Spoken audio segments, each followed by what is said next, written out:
So I find it puzzling that we have to take lessons and to take classes to get a license, a driver's license, and it's not something so easy. You need to go to school, you need to kind of on probation for a while until you show that you can do it. But we're allowed to have kids basically after hooking up.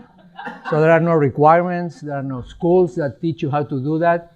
So this presentation, in a way, is kind of my response to what are some of the questions that I would have liked to answer before I became a parent, that I would like some training on them. So here are some of the questions that I would have asked if I knew what to ask before becoming a parent. So the first question is, why do some students seek to gain competency, whereas others seek to outperform their peers?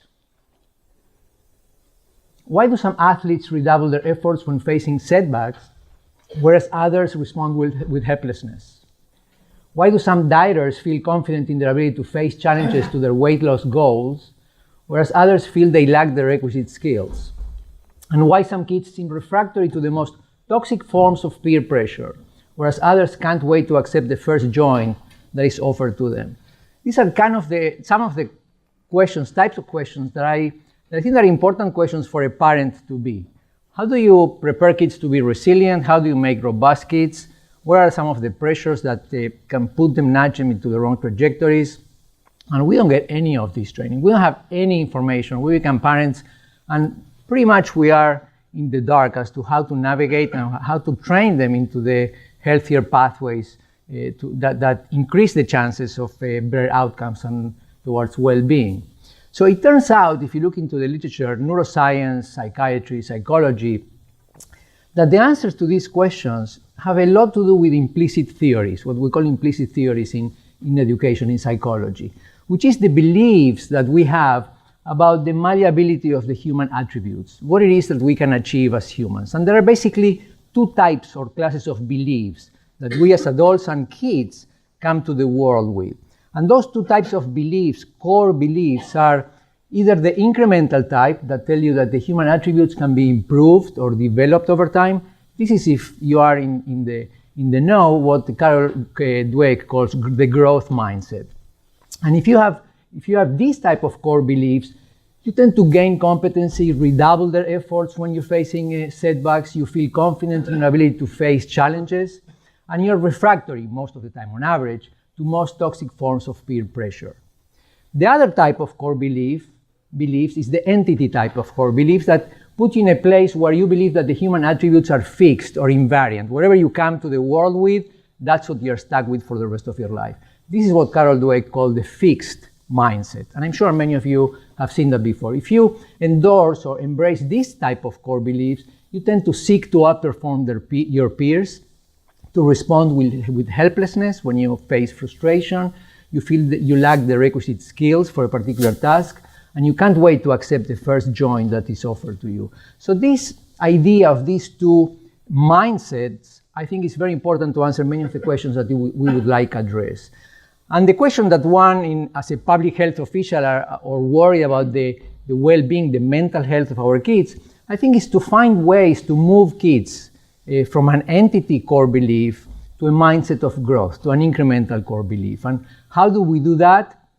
And strategies for that would be very helpful, because they would increase or improve the ability of the kids to enhance their monitoring, their internal monitoring, what's happening inside their heads while they make decisions. They will enhance their confidence to really face challenges that might seem frustrating or challenging at the beginning.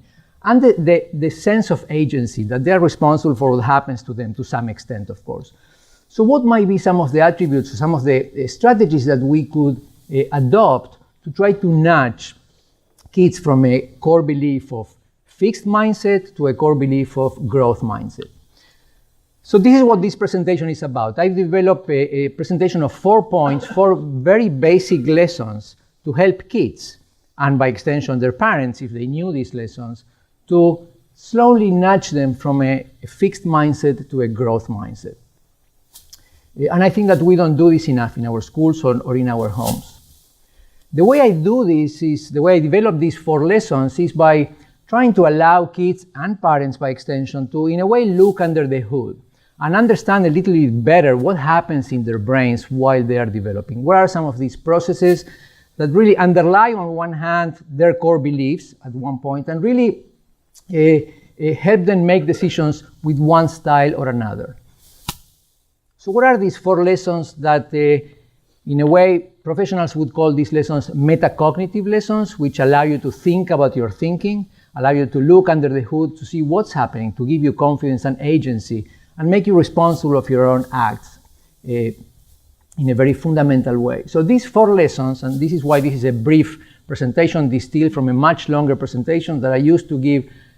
I've been giving this at CATCA. If you know CATCA, the Coalition of Anti-Drug Abuse of America, they have conferences every year in Washington, D.C. And this is distilled, these 4 basic lessons are distilled from that much longer presentation.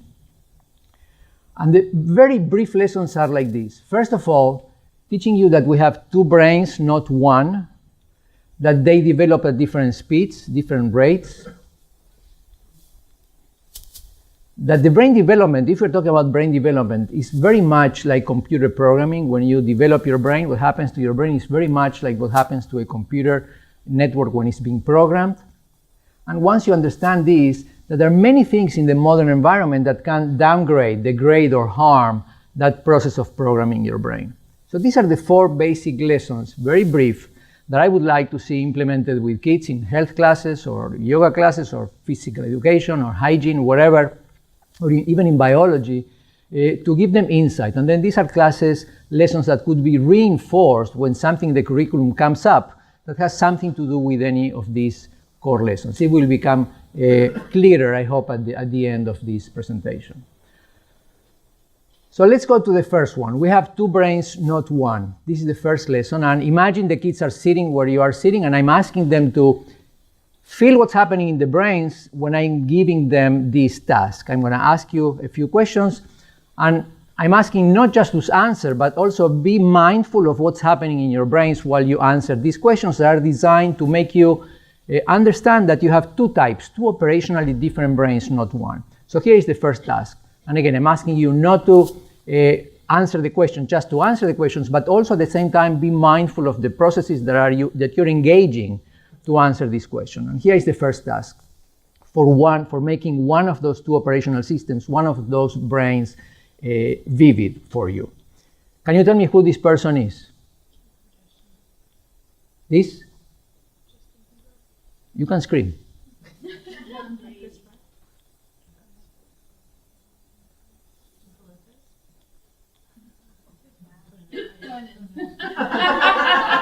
Okay, so this is one type of brains that we have. I said we have 2, at least 2, operationally speaking. One type is exquisitely designed to pick up bits and pieces of information from the world.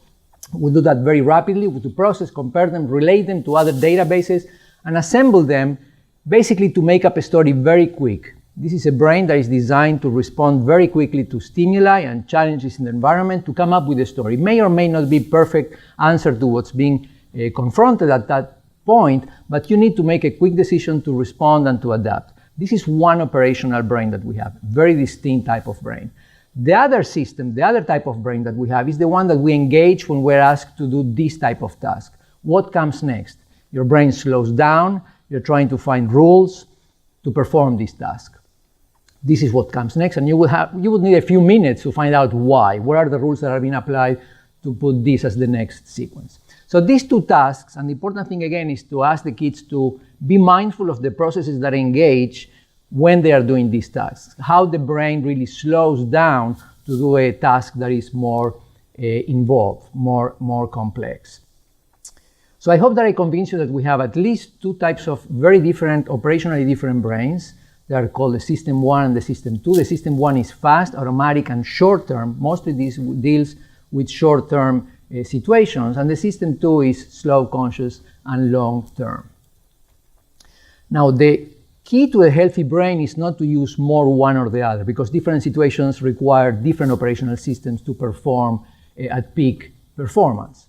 So the key to a healthy brain, to a healthy developed brain, is a very quick, very healthy a mode of communication between the two brains that allow you to decide which brain is better suited for a particular task at a given moment. And again, I'm going to ask you or the kids to be mindful of what's happening while you're doing the next task. That will make this communication, I hope, obvious to you. So the task goes like this, and be mindful of what's happening. Tell me the color really loud that you can read when I say go. Go. All of them.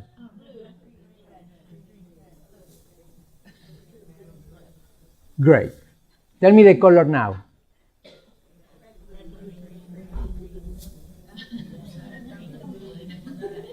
Okay, I think you noticed the problem. The thing is, be mindful of what's happening in your brain.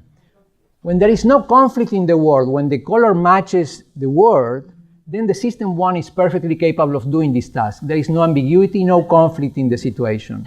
As soon as you introduce conflict or ambiguity, your brain recognizes there is a contradiction, there is a conflict, there is more investment that I need to put here, and it will recruit the system 2.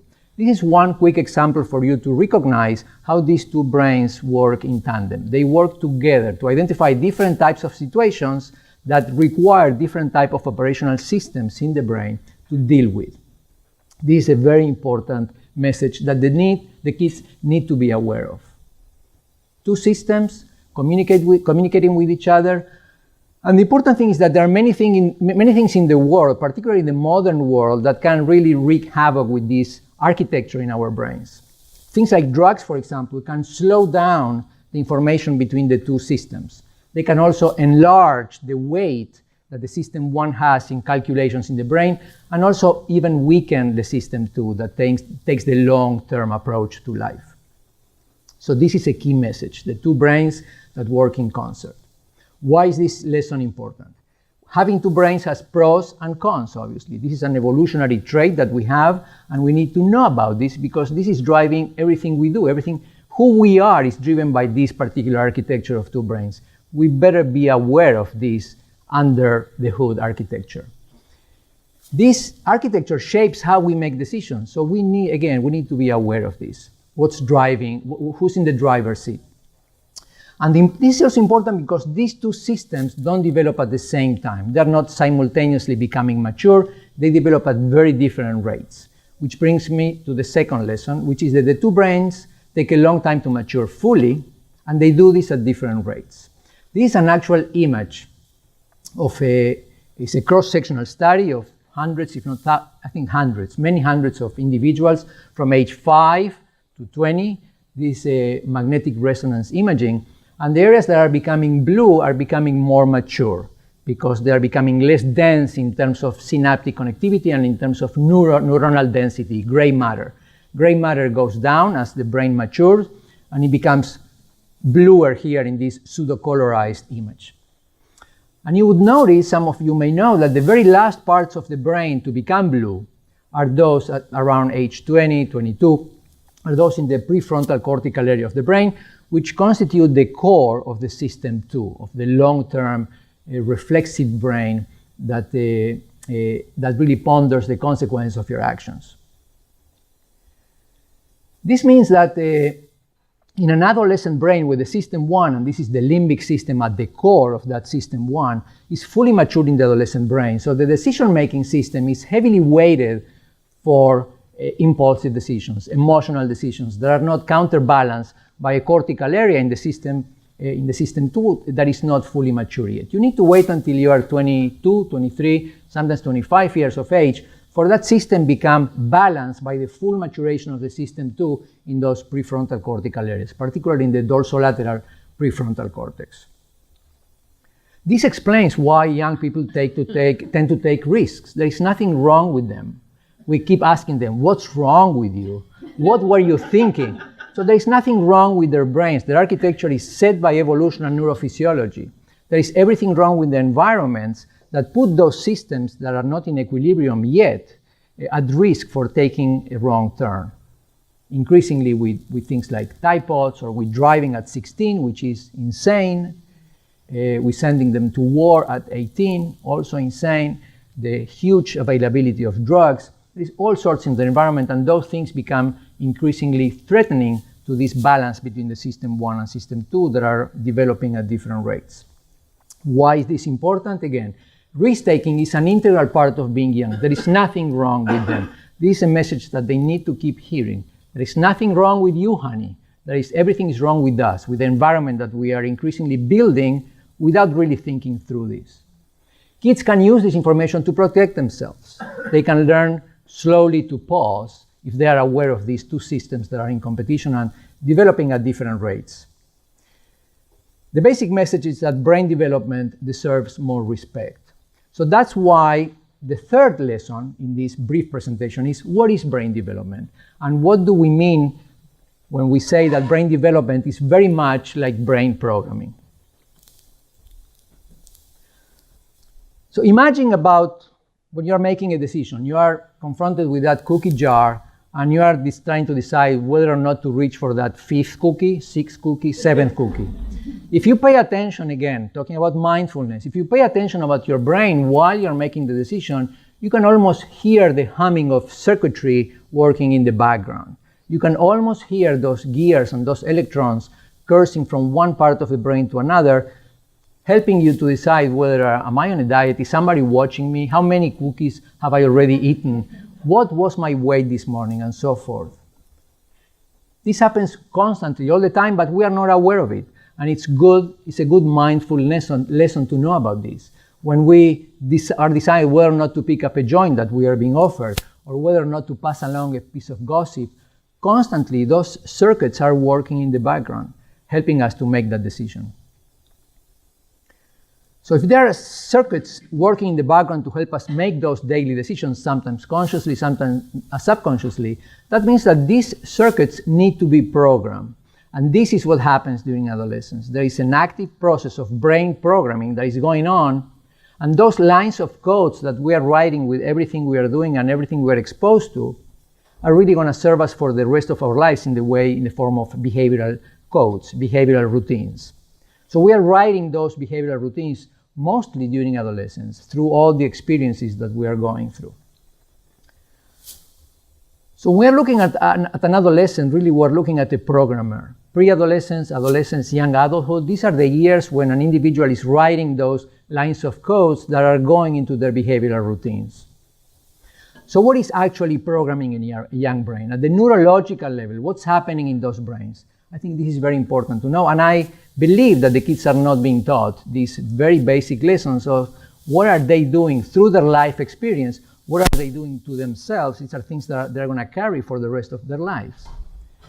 They have a right to know this. So there are two basic pillars, foundational pillars to the process of programming a young brain. One involves short-range connection, something that happens at the gray matter level. That means neurons. Neurons are being taken out and put anew. Fresh neurons are being taken out and redeveloped to make new circuitry. This is a process that has been called neuronal pruning. That's why it involves gray matter. And then we have long-range connectivity. These two processes are the programming of the brain. The long-range connections is really to create those fibers, long-term, long-range fibers of axons, bundles of axons that will connect different regions of the brain and allow things like the system 2 and the system 1 to talk to each other more and more efficiently as you go through adolescence. So this process is a little bit more in detail. First of all, the pruning. When you're about 2 or 4 years of age, your forest of neurons is very, very dense. You end up with about a quadrillion connections that are not going to be useful, are not going to be efficient. So you start the process of pruning through your experience. When you're a young adult, this process of pruning has led to a significant decline in the number of synapses and in the number of neurons. And this is a process that is driven by experience. Everything happens to you, everything you're exposed to, the parental style in your home, the levels of adverse childhood events, your nutrition, everything goes into this translation that will take away neurons that you don't need or are not efficient, and we end up with this diluted but much more efficient and optimized architecture in your brain. If you want to think about this process of pruning, the analogy that I like to use is to think that when you're 2 or 4, you are presented with this block of marble. And depending on the lifestyle and decisions that you make and the environment that you land, This is going to become a sculpture. Now, the sculpture could be a beautiful one or could be a crappy one, depending on the experiences. But this is basically what the synaptic pruning at the neuronal and synaptic level really do. The second process is the long-range communications between different areas of the brain, and this is the information highway creation. And this is an actual picture. It's a tensor diffusion imaging with different types of fibers. These are the bundles of axons that connect different parts of the brain that allow for this amazing ability of the brain to send information very rapidly and process that information very rapidly. So this is actually a picture of one of those bundles. You see a blood vessel in the center. It's made up of hundreds of axons, and if you pay attention, if you close in, you will see this white area around the actual neuronal connection. The material, which is the axon, is insulated by this myelin material. It's an insulating material that allows for this signal to travel through these fibers unimpeded, unobstructed by disturbances in the system. These are very much like cables. The analogy is almost perfect with copper wires that have the insulating material allowing for the electrons to go through that copper wire without any interference. The myelination process is something, again, is a very active process during adolescence. This insulation and the creation of these fibers from very distant parts of the brain is really what's going on during this programming of our brain. The speeds of these fibers are different, go from 2 to 200 miles per hour, but the important thing here is to know that during adolescence, there is about a 3,000-fold increase in the bandwidth of the information that you can send from one part of the brain to another. This is what's happening during adolescence. The laying down of these cables, almost like a Fios screw, laying down the connection ability, the capability to send packets of information ever more with increasing optimization, optimally. So if we distill what brain programming is at the during adolescent period in our kids, brain programming really is basically two foundational processes. Is creating meaningful connectivity, making those connections and optimizing them, and increasing the bandwidth, increasing the ability of the brain to send packets of information per unit of time. The kids like to, we can explain to them that this is very much like what they do with their social network. They're optimizing friending and unfriending people constantly. That's the pruning. And what happens at the long-range connection, this is the optimizing connectivity, and the increasing bandwidth is what we've been doing with the G system. We've been moving from 1G to 5G, and this is ever increasing. This is very much like the myelination that is going on with the bundles of axons that the kids are growing constantly through their experiences. So, but optimizing connectivity and increasing bandwidth are goal neutral.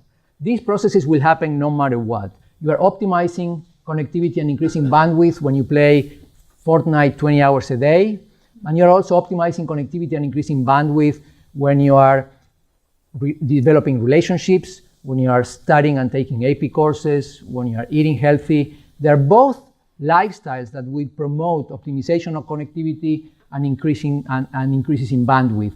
But the horizons that you get, the life horizons that you get out of the two lifestyles are very different. Narrow versus expanded horizons. So I like to think about an adolescent programming his brain through the experiences that he or she is going through. And if we push this analogy a little bit forward, what I like to say is that if you imagine that this is the keyboard that an adolescent is using to program his or her brain, we can think of all the toxic influences that this person is exposed to on a regular day, like malnutrition, bullying, sleep deficits, drugs, physical abuse, emotional neglect, fear of missing out. All these and many, many more, I'm sure you can come up with many other toxic influences. All these things would be akin to scrambling the letters of the keyboard that the young person is using to program his or her brain. Again, I like this slide, so I like to show it twice. This is what happens when a young person is exposed to toxic influence. And drugs is just one of the many toxic influences that adolescents are exposed to on a daily basis. So you can imagine that the effects of keyboard scrambling are really time dependent. If you scramble the keyboard once you are 22 years of age, 25 years of age, the programming is largely written down already. It's not going to change much over the next 60 or 80 years. So the effects could be temporary. An error has occurred, please try again later. That's the kind of error message you get. But if you scramble the keyboard before the program is finished, when you are 18, 12, 20, you get a different kind of message. An error has occurred, try reinstalling the program. That's why we at NIDA and public health officials are so worried about young populations. In that window of vulnerability between 9 and 20, that's why most of our prevention efforts are really focused on this population, because of the dramatically different type of error messages that we get as a response to those toxic influences.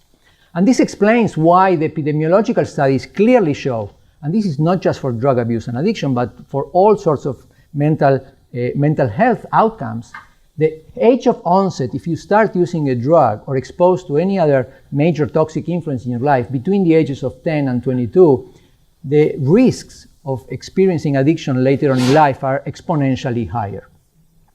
And again, this is not just for addiction risk, it's also for risk of any psychiatric disorder. So why is this important? This is empowering knowledge, not just for kids, but also for parents, as we hear now. This is something that we need to know. It allows us to adopt a more proactive role during development.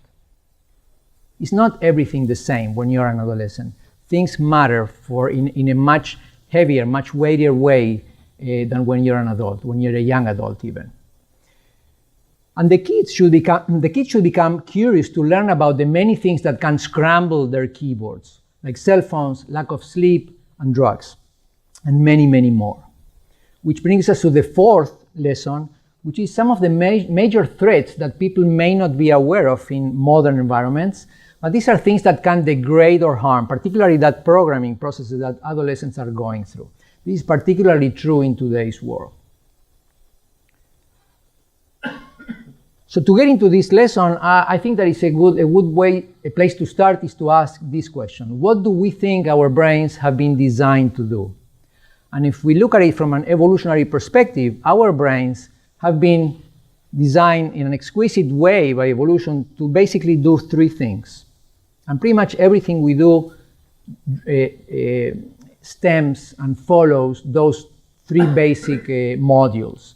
We have been designed our brains to look around, to identify threats that we need to move away from or run away, and stimuli that we need to gravitate towards, which are needed for survival. So the looking around module is a very important module in our brains. Attention, arousal, what things we pay attention to. The second module, major module in the brain, is the sustenance module, is the eating, identifying things that we can eat, identifying when we are hungry and eat as a result. And the third module is the reproduction module. If we did the first two successfully, we should be able to find a mate and reproduce, pass our genes along. These three modules drive, if you think about it a little bit, most of what we do during the day are driven by these three modules. So our brains have evolved over millions of years to do these things very, very well. The problem is that in more recent times, let's say in the last, I would say 100 years, 200 years, we are increasingly putting pressure or demands on these modules that from a biological point of view are frozen in time. They're not evolving anymore to any appreciable amount. But we are increasingly applying demands on these modules that they were not designed to accomplish or to do.